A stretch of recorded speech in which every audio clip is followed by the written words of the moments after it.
बच्चों, इससे पहले हमने नवीनीकरणीय अक्षय प्रभावी संसाधनों के बारे में पढ़े थे, जिसमें अपरिवर्तनीय संसाधन, जिसमें दुरुपयोगी संसाधन।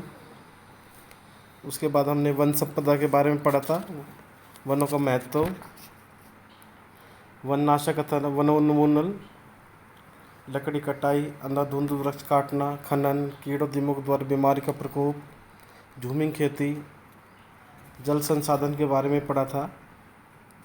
आज हम सतही और भूजल का उपयोग के बारे में पढ़ेंगे कि इनका किस तरह से उपयोग किया जाता है और इनका दोहन किस तरह से किया हो रहा है। प्रत्येक वस्तु जल से उद्भवित हुई है। प्रत्येक वस्तु जल द्वारा ही प्रतिपालित होती है। यह उक्ति वर्तमान परिस्थिति के ज्ञान के प्रकाश में और भी अधिक सत्य प्रतीत होती है, क्योंकि समस्त स्थलीय तथा जलीय परितंत्रों में जीवों का उद्भव, उनकी संरक्षण तथा उनके परिपालन के लिए जल अनिवार्य है। 500 ईसाई पूर्व के पिंडरोज नामक ग्रीक कवि ने जल की महिमा का गुणगान जल सभी वस्तुओं से सर्वोत्तम है कहकर किया है। जल के बिना जीवन संभव नहीं है। सभी प्रकार के जीवन के लिए जल अति आवश्यक है। स्वयं हमारे जीवन का 2/3 भाग जल ही है। हमारे सभी शारीरिक क्रियात्मक प्रक्रमों में जल महत्वपूर्ण भूमिका निभाता है। जल स्वयं एक पोषक तत्व होने के साथ शरीर के लिए आवश्यक अन्य पोषक तत्वों के वहन का कार्य भी संपादित करता है। मानव रक्त का 80% अंश जल होने से ये रक्त परिसंचरण द्वारा पोषक तत्वों को विभिन्न अंगों तक पहुंचाने तथा उपाचयन के फलस्वरूप उत्पन्न विसर्जन योग्य पदार्थ के निष्कासन में सहायक होता है। अतः स्वच्छ और शुद्ध जल की मानव स्वास्थ्य में उपयोगिता स्वयं सिद्ध है। शारीरिक प्रक्रियाओं के अतिरिक्त भी मानव के अनेक मूलभूत जीवन क्रियाकलापों में भी जल आवश्यक होता है। उदाहरणतः भोजन पकाने के लिए, अन्य घरेलू कार्यों, सफाई आदि के लिए, विभिन्न उद्योगों के उत्पादन कार्य में, सिंचाई हेतु, मत्स्य पालन में, जलाशयों के रखरखाव हेतु वाष्प चलित इंजनों तथा विद्युत पैदा करने के लिए विद्युत संयंत्रों, विभिन्न औद्योगिक इकाइयों के उपक्रमों के लिए, वातानुकूल तथा तापन यंत्रों के लिए, दमकल कार्यवाही में आग बुझाने के लिए तथा फुव्वारे, बौछार, तरणताल, नौका विहार आदि के रूप में मनोरंजन के लिए जल आवश्यक है। बच्चों, अब सतही और भूजल का अतिदोहन। पृथ्वी पर समस्त जल की मात्रा को देख तो ये कहा जा सकता है कि जल एक असमाप्त प्राकृतिक स्रोत है, जिसकी कभी कमी हो भी नहीं सकती, परंतु यथार्थ में ऐसा नहीं है। पृथ्वी का 2/3 भाग जल होते हुए भी इसमें से मानव उपयोग योग्य जल की मात्रा बहुत कम है। इसका कारण है कि पृथ्वी पर प्राप्त कुल जल का अधिकांश भाग, लगभग 97% समुद्रों में पाए जाने वाला लवणीय जल है, जिसका उपयोग न पीने में किया जाता है, न सिंचाई या अन्य कार्यों में। शेष 3% जल का अधिकतर भाग भूमिगत जल तथा कुछ वायुमंडल में वाष्प के रूप में है। केवल 0.6% जल ही सतही जल स्रोत के रूप में विद्यमान, जिसका उपयोग सुगमतापूर्वक किया जा सकता है। अर्थात घरेलू जल प्रदाय का थोड़ा अंश ही पीने के काम आता है, जबकि अधिकांश भाग नहाने, धोने, सफाई कामों तथा उद्योगों की सफाई में खर्च होता है। उद्योगों के लिए पर्याप्त जल की मात्रा में तीव्रता से वृद्धि हो रही है।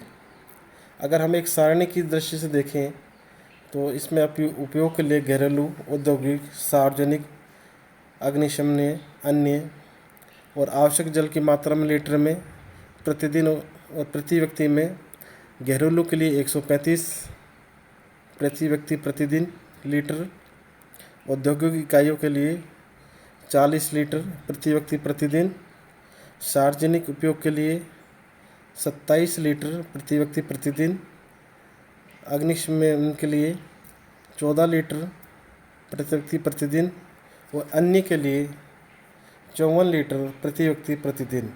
तो इस तरह कुल योग होता है 270 लीटर प्रतिदिन प्रति व्यक्ति के लिए जल की आवश्यकता दर्शाता है।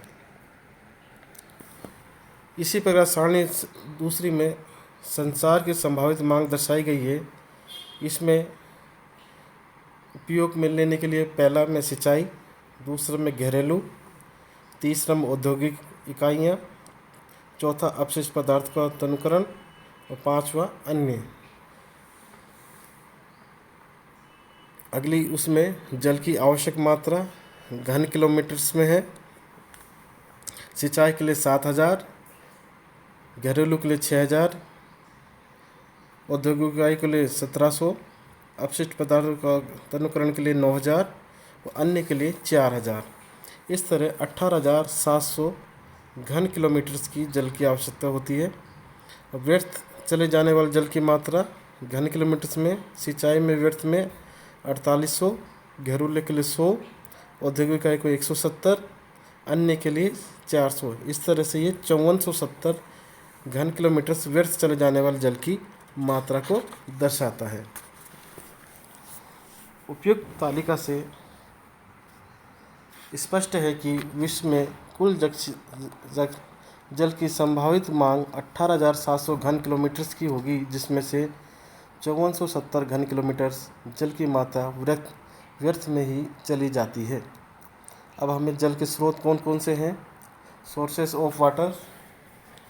प्रकृति में जल का प्रमुख स्रोत वर्षा ही है। सूर्य की गर्मी से पृथ्वी के विभिन्न जलाशयों में एकत्रित जल बाष्पीकृत होकर वायुमंडल में बादलों का निर्माण करता है। वायुमंडल में तापीय परिवर्तन के फलस्वरूप इन बादलों में उपस्थित जल वर्षा जल या ओलों के रूप में पुनः पृथ्वी पर पहुंच जाता है। पृथ्वी पर उपस्थित जल स्रोतों को मुख्य रूप से दो भागों में विभाजित कर सकते हैं। पहला है पृष्ठ स्रोत, दूसरा है भौम स्रोत। पृष्ठ स्रोत में ये पृथ्वी के सतह के ऊपर के लिए स्रोत हैं। ये जल के सबसे अधिक सुविधाजनक स्रोत हैं। हम दिन प्रतिदिन जल उपयोग इसी स्रोत के माध्यम से करते हैं। इस स्रोत में निम्नलिखित स्रोत को शामिल किया जाता है। पहला धाराएं, व झीलें, से ताल, दे नदियाँ, ये तालित जलाशय, और रे कुंडिकाएँ तथा संचित वर्षा जल। दूसरा भौम स्रोत में वर्षा का जल रिस कर भूमि की निचली सतहों में जाकर विभिन्न भौम स्रोतों में एकत्रित हो जाता है। इस जल को भूमिगत जल भी कहते हैं। इसके निम्न प्रमुख स्रोत हैं: झरने, स्पंदन गैलरियाँ, स्रंद नल गैलरियाँ और कुएं। जल प्रदूषण के स्रोत। अधिकांश जल प्रदूषण में मानवीय गतिविधियों के फलस्वरूप प्रदूषणकारी पदार्थों की अत्यधिक मात्रा में मिलने से होता है। साथ ही कुल जल प्रदूषक प्राकृतिक कारणों से भी होता है। पहला, जल प्रदूषण के प्राकृतिक स्रोत। बच्चों, भू संरक्षण, खनिज पदार्थ, पौधों की पत्तियाँ एवं हुमन पदार्थ तथा प्रणालियों के मलमूत्र इत्यादि से मिलने से जल का प्रदूषण प्राकृतिक रूप से होता रहता है, परंतु यह प्रदूषण इतनी मंद गति से होता है कि सामान्यतः इसके कोई गंभीर प्रभाव परिलक्षित नहीं होते हैं। कभी कभी कुछ प्राकृतिक कारणों से वह अलग प्रदूषण भी प्रबलता धारण कर लेता है, जिसके अनेक दुष्प्रभाव देखने को मिलते हैं। कुओं, तालाबों, नदी तथा झरनों का जल जिन स्थानों से बहता हुआ आता है या एकत्रित रहता है, वहाँ की भूमि में यदि खनिजों की मात्रा अधिक होती है तो भी ये जल में मिल जाते हैं। यही कारण है कि जल में अनेक धातुएं प्राकृतिक रूप से मिलती हैं, जिनके कोई दुष्प्रभाव दिखाई नहीं देते, किंतु जब इन धातुओं में विषैले पदार्थ होते हैं तो जल प्रदूषित हो जाता है। तो आर्सेनिक, सीसा, कैडमियम तथा पारा इसके उदाहरण हैं। जल प्रदूषण के मानवीय स्रोत झरने, तालाब तथा नदियों के जल में स्वतः स्वच्छीकरण की प्रक्रिया प्राकृतिक रूप से चलती रहती है। यही कारण है कि नदी तथा तालाबों के किनारे इतने अधिक मानव बस्तियों तथा औद्योगिक इकाइयों की स्थापना तथा उनके द्वारा इन जल मार्गों में बहाए गए बहिस्राव के बावजूद भी जल प्रदूषण इतना अधिक नहीं हो पाता जितना हो सकता है। परंतु पिछले कुछ दशकों में औद्योगिकरण तथा शहरीकरण की तीव्रता तथा अन्य मानवीय गतिविधियों के फलस्वरूप अब जल प्रदूषण की समस्या ने गंभीर रूप ले लिया है।